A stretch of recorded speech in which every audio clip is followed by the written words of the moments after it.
thank you so much for talking to us. This is a slightly peculiar, unusual way of doing an interview.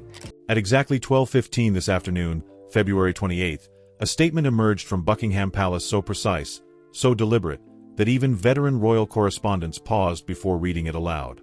The palace confirms that all formal liaison with the Duke and Duchess of Sussex has now ceased, effective immediately. 14 words. No cushion.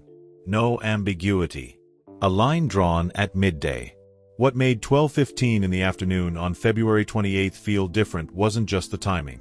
It was the stillness that followed. When the statement from Buckingham Palace appeared, it did not arrive with background briefings. There were no friendly palace sources softening the edges. No advance warning to trusted correspondents. Just a clean release, placed deliberately into the public domain at the very moment Britain was settling into its midday rhythm. Lunch breaks paused. Newsrooms froze. Producers glanced at each other, unsure whether they were looking at routine palace housekeeping or something far more consequential. Because this was not a clarification. It was a conclusion. Inside royal circles, timing is never accidental. 12:15 in the afternoon is not peak headline hour. It's not early morning urgency. It's not late-night damage control. It's deliberate daylight, bright enough that nothing can be misread, calm enough that every word is studied carefully. And those 14 words were studied. What struck seasoned correspondents first wasn't hostility. It was absence. There was no reference to continued respect. No acknowledgement of shared history. No language suggesting ongoing dialogue. In royal communication, omission is everything. And what was omitted here spoke louder than what was written. Across London, analysts began asking the same question quietly. What changed? Because only months ago, the door, however slightly, appeared to remain open. There were careful phrases about private family matters. There were restrained refusals to escalate. Even amid tension, the monarchy had preserved the appearance of possible reconciliation. Now, that space had vanished. The statement did not attack. It did not accuse. It did something more powerful. It defined a boundary. And boundaries, when drawn by an institution that measures decisions in decades, are never impulsive. Behind palace walls, the atmosphere leading up to this moment had reportedly shifted in subtle but unmistakable ways. Senior aides who once described the Sussex matter as complex but manageable began using different language. Words like sustainability. Words like precedent. Words like institutional risk. That change in vocabulary matters. Because for the House of Windsor, personal disagreement can be absorbed. Public tension can be endured. But risk to institutional continuity? That crosses into entirely different territory. Over the past year, every royal engagement, every diplomatic handshake, every charity initiative, every carefully staged appearance, carried a shadow. Questions from foreign press. Commentary from American outlets. Renewed debates over interviews, documentaries, memoirs. It wasn't the existence of criticism that unsettled the palace. It was the cycle. A pattern where just as one controversy faded, another would surface. Not explosive enough to collapse the monarchy, but persistent enough to distract from it. And distraction, in constitutional monarchy, is dangerous. Because the crown survives on stability, on predictability, on ritual. The midday announcement on February 28th signaled that someone inside those walls decided the cycle had gone on long enough. But here is where it becomes more layered. This decision did not emerge in isolation. It arrived at a time when generational transition within the monarchy is becoming increasingly visible. Public attention is already shifting toward the future, toward continuity, toward heirs, toward legacy. In that environment, ambiguity becomes expensive. For months, senior figures had reportedly debated whether maintaining a diplomatic silence was preserving dignity or enabling instability, whether patience was strength or vulnerability. There is a difference, and institutions that endure centuries learn to recognize it. Observers noticed something else, too. The tone of recent public appearances had subtly hardened. Fewer off-the-cuff remarks. Tighter messaging. A renewed emphasis on duty and service rather than personal narrative. That shift did not happen overnight. It suggests preparation. Which brings us back to the timing. 12:15 in the afternoon. February 28th. Not December drama. Not holiday spectacle. Not anniversary symbolism. Just a quiet, precise cut at midday. When institutions want to provoke emotion, they do it loudly. When they want to close a chapter, they do it cleanly. And this felt clean. Still, the larger question lingers beneath the surface. Was this defensive or strategic? Because formally ending coordination does more than create distance. It redraws responsibility. It limits shared optics. It reclaims narrative authority. It says, without elaboration, that from this point forward, trajectories are separate. And separation, once formalized, rarely reverses easily. Across the Atlantic, the reaction was reportedly one of shock, not because tension didn't exist, but because finality carries a different psychological weight than conflict. Conflict implies engagement. Finality implies independence. Inside Britain, especially among older audiences who prioritize continuity over confrontation, the response leaned toward relief. Clarity, even when uncomfortable, is often preferable to endless uncertainty. But clarity also invites consequence. Because once a boundary is public, it must be defended. And this is where the suspense deepens. The palace has spoken. Briefly. Precisely. Now the world waits. Will there be a response? Silence. A counter-narrative? Or will this moment, delivered at exactly 12:15 in the afternoon on February 28th, mark not the beginning of another cycle, but the quiet end of one? Stay with me. Because what happened behind closed doors in the weeks leading up to that midday line may reveal far more than 14 carefully chosen words ever could. If part 1 was the moment the world saw the line, part 2 is about when that line was first imagined. Because decisions like the one released at 12:15 on February 28th do not begin with a press officer typing carefully measured words. They begin with fatigue. Not emotional fatigue. Institutional fatigue. In the weeks leading up to the announcement, something subtle shifted inside palace operations. It wasn't dramatic. There were no shouting matches. No emergency meetings called in panic. In fact, what unsettled insiders most was how calm everything appeared. Routine continued. Engagement schedules moved forward. Charity initiatives expanded. Public smiles remained steady.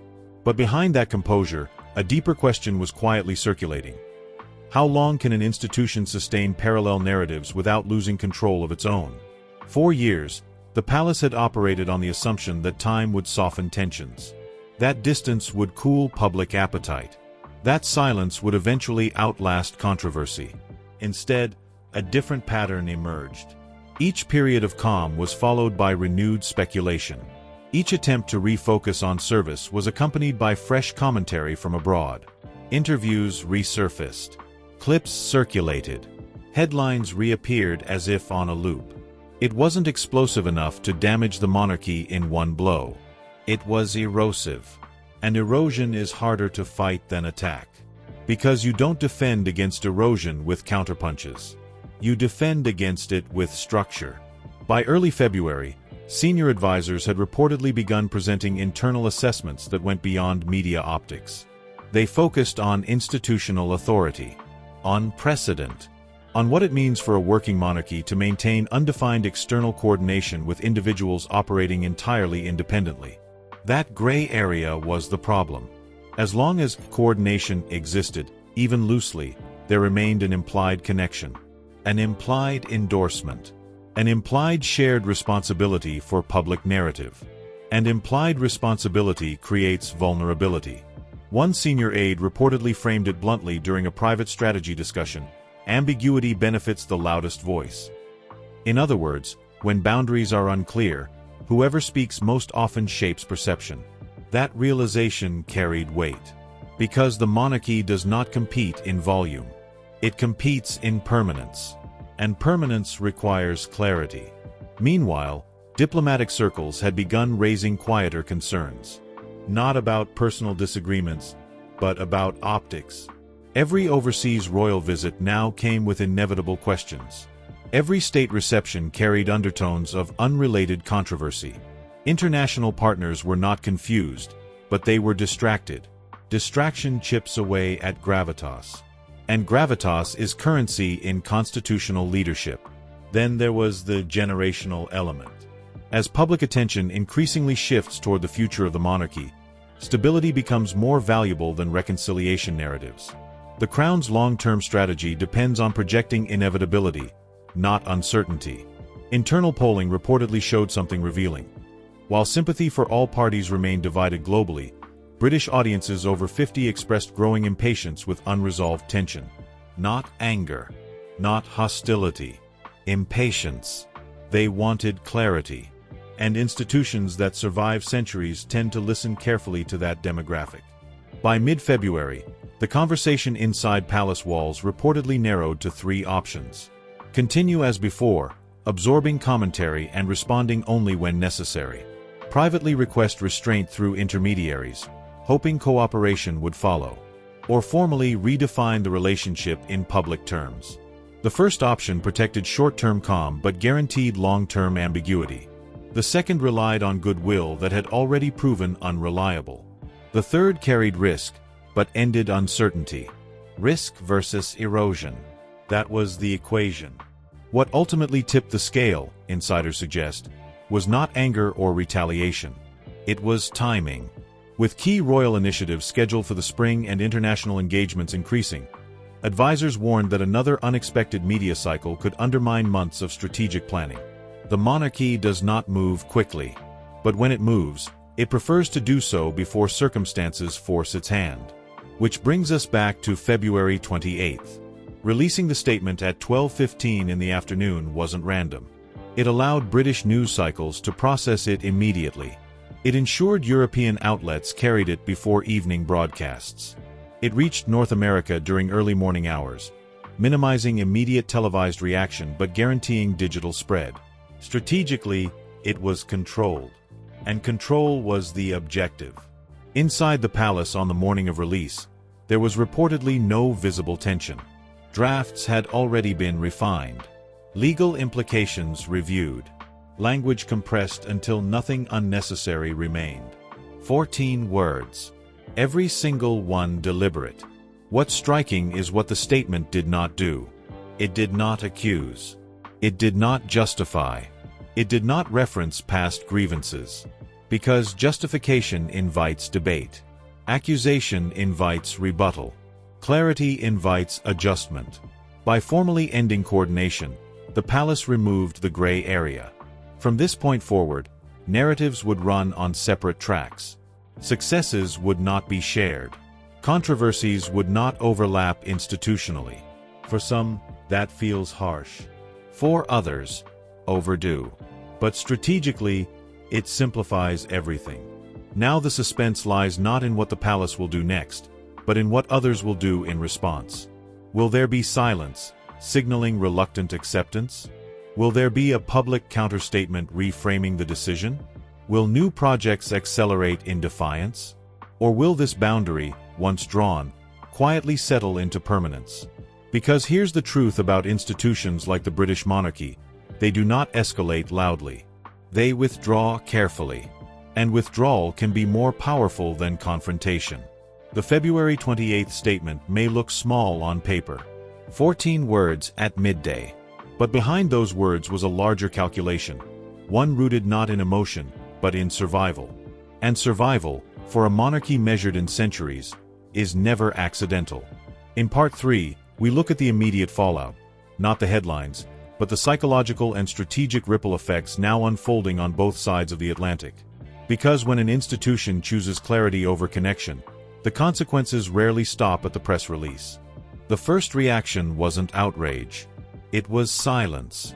For nearly an hour after the 12:15 announcement, there was no immediate counterstatement. No emotional social media response. No anonymous insider quotes rushing to reshape the narrative. Just a strange, suspended quiet that made the 14 words feel heavier with each passing minute. In London, newsroom panels filled quickly, but analysis moved cautiously. Commentators read the statement again and again, parsing not tone, but absence. Because in royal language, absence carries intent.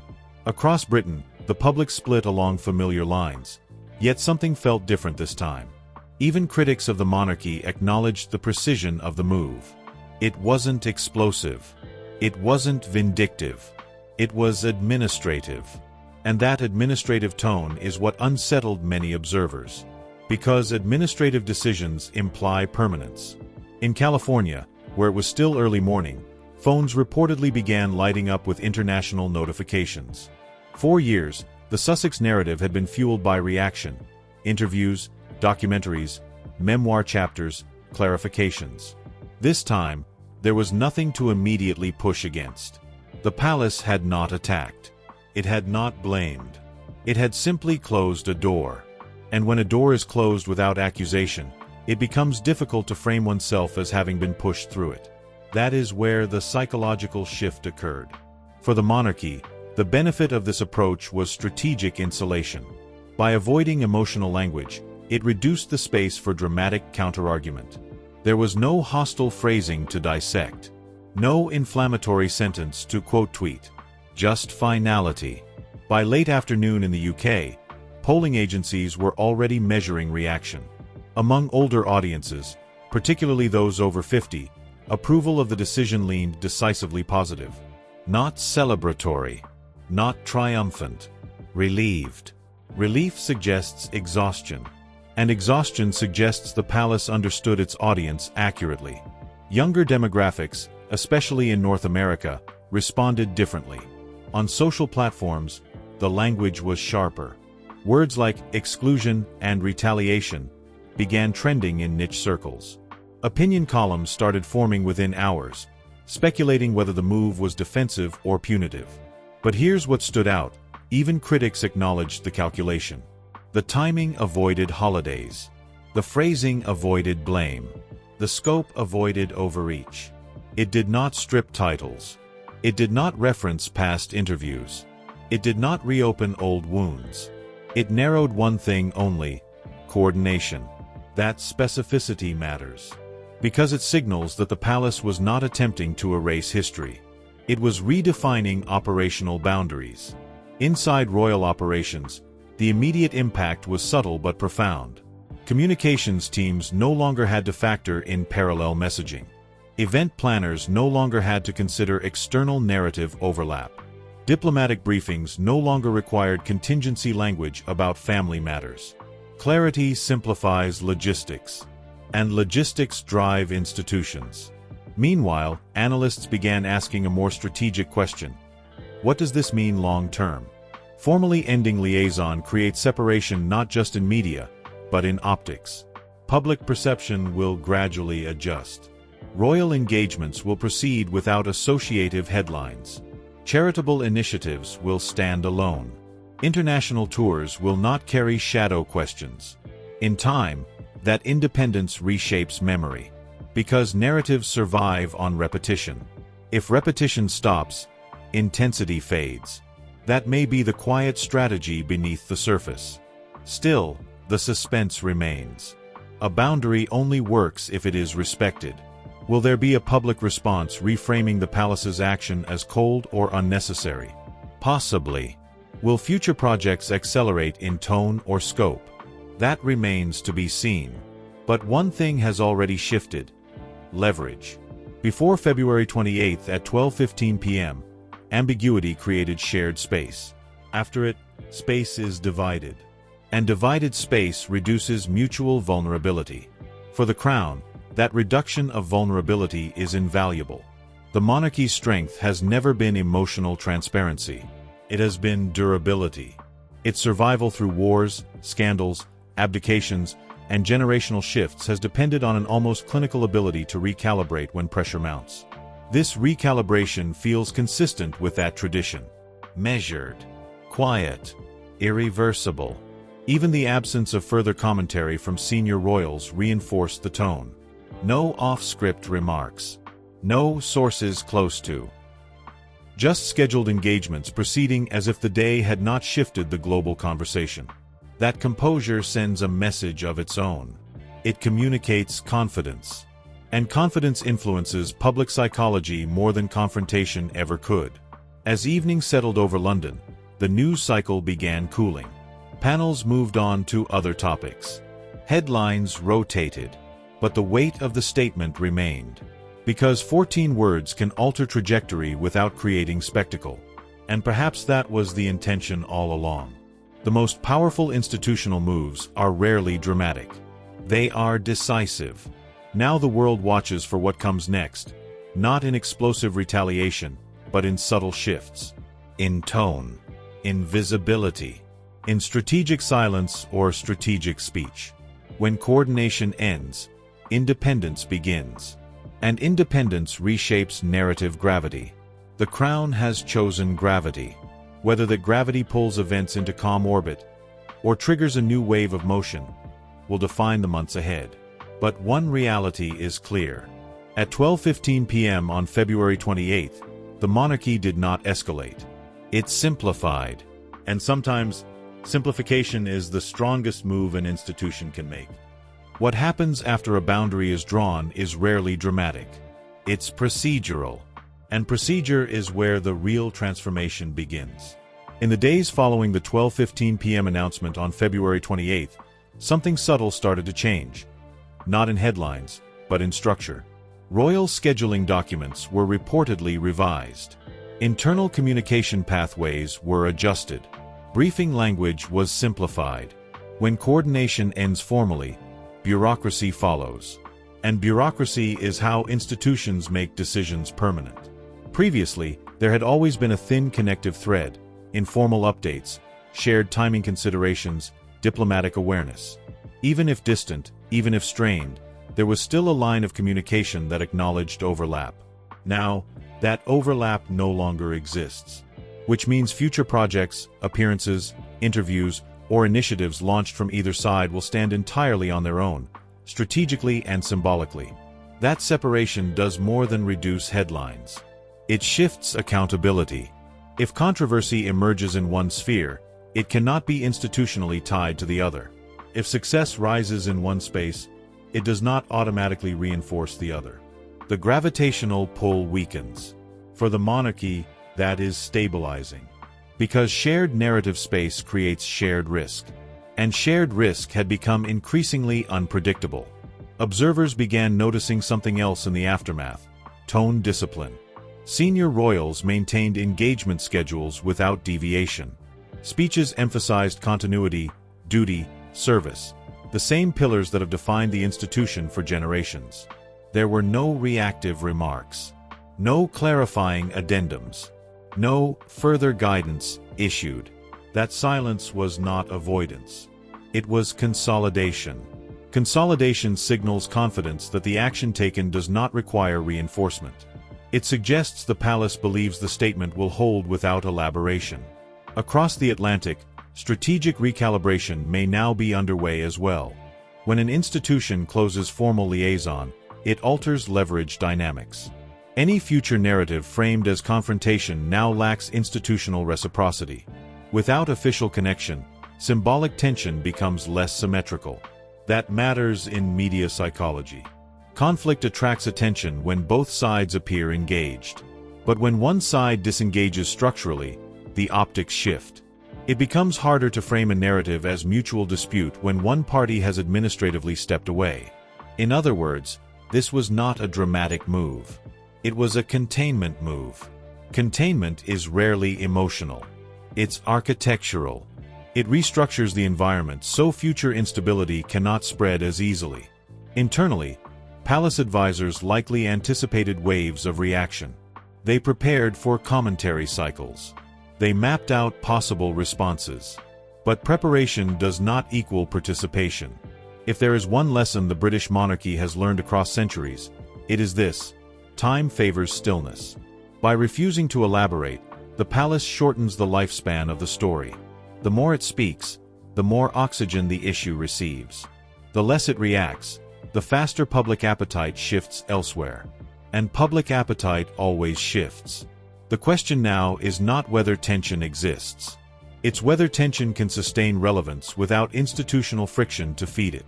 Meanwhile, within Britain itself, something quieter is unfolding: normalization. When dramatic change is framed in administrative language, it integrates into routine faster. Headlines soften. Public discourse stabilizes. The extraordinary becomes procedural. That is how institutions survive disruption. They absorb it into structure. Long-term, this separation could redefine the monarchy's operational philosophy. The message sent on February 28 was clear: association will no longer be implied without alignment. That principle, once applied, sets precedent. Future disagreements, internal or external, may now be addressed earlier, more decisively, with less tolerance for ambiguity. In that sense, this moment could mark not just an ending, but a recalibration of institutional thresholds. Thresholds determine endurance, and endurance defines legacy. What remains uncertain is how personal dynamics evolve beyond public structure. Institutions can redefine operational ties, but human relationships are more complex. Distance does not erase history. Silence does not eliminate memory. But structure shapes visibility, and visibility shapes narrative longevity. As days pass, the absence of escalation becomes its own statement. No retaliatory moves. No public counterattack. Just parallel trajectories quietly continuing. That parallelism may ultimately become the defining image of this chapter. Not confrontation, not collapse, but divergence. Two paths no longer intersecting. From a strategic perspective, divergence reduces volatility. From a psychological perspective, it introduces clarity. From a symbolic perspective, it signals evolution. And evolution, for a monarchy that measures itself in centuries, is survival through adaptation. What makes this moment compelling is not its drama, but its restraint. 14 words. Midday. No spectacle. And then, continuation. If history has shown anything, it's that the British monarchy rarely seeks emotional resolution in public view. It seeks structural stability. On February 28, at 12:15 p.m., stability was prioritized over sentiment. Now the world watches not for fireworks, but for adjustment. Because the most consequential shifts in institutions do not echo loudly. They settle quietly, until one day, they simply feel permanent. And now, the final question lingers, not inside palace walls, but in the wider world watching. What does permanence actually look like? Because decisions like the one delivered at 12:15 p.m. on February 28 don't explode. They settle.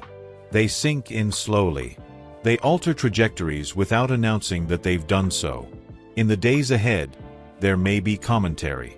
There may be analysis. There may even be carefully worded responses. But the deeper shift has already happened. The gray area is gone. 4 years, the space between distance and connection allowed speculation to thrive. Was reconciliation possible? Was cooperation still active? Was silence strategic or temporary? Now that ambiguity has been replaced with clarity. And clarity, even when uncomfortable, changes behavior. For the monarchy, this is about control of structure. About ensuring that its public mission, diplomacy, charity, continuity, is no longer overshadowed by parallel narratives. It is about reducing unpredictability at a time when generational transition already places enough weight on the institution. For the Sussexes, this marks a new phase entirely independent of palace framework. Without formal coordination, the path forward becomes solely self-defined. No shared optics. No implied endorsement. No institutional overlap. Two narratives. Two directions. And here's what makes this moment historically significant. It wasn't loud. There were no explosive accusations. No emotional language. No dramatic press conference. Just 14 words placed carefully into the public domain, reshaping the relationship between an ancient institution and two of its most globally recognized figures. That restraint tells you everything. Institutions that intend to endure do not act from emotion. They act from calculation. But calculation does not eliminate consequence. The months ahead will reveal whether this separation brings calm, or whether new narratives emerge from the vacuum left behind. Because when formal connection ends, perception often recalibrates. Will public interest fade without institutional friction to sustain it? Will independence strengthen both sides? Or will absence create its own kind of tension? History suggests something important. When the Crown closes a chapter administratively, it rarely reopens it ceremonially. Which means February 28th may one day be remembered not for controversy, but for finality. A midday line drawn in quiet confidence. As evening settles over London and the lights glow steadily above palace gates, the monarchy moves forward, not with celebration, not with confrontation, but with continuity. And continuity is its greatest weapon. Now I want to hear from you. Was this a necessary act of stability, or a step too far? Do you believe clarity strengthens institutions, or risks deepening division? Share your thoughts below. Your perspective matters, wherever you're watching from. If you found this breakdown insightful, subscribe and stay with us. Because the story doesn't end with a statement, it evolves in what follows. And when the next quiet shift happens, you'll want to be here to understand not just what was said, but what it truly meant.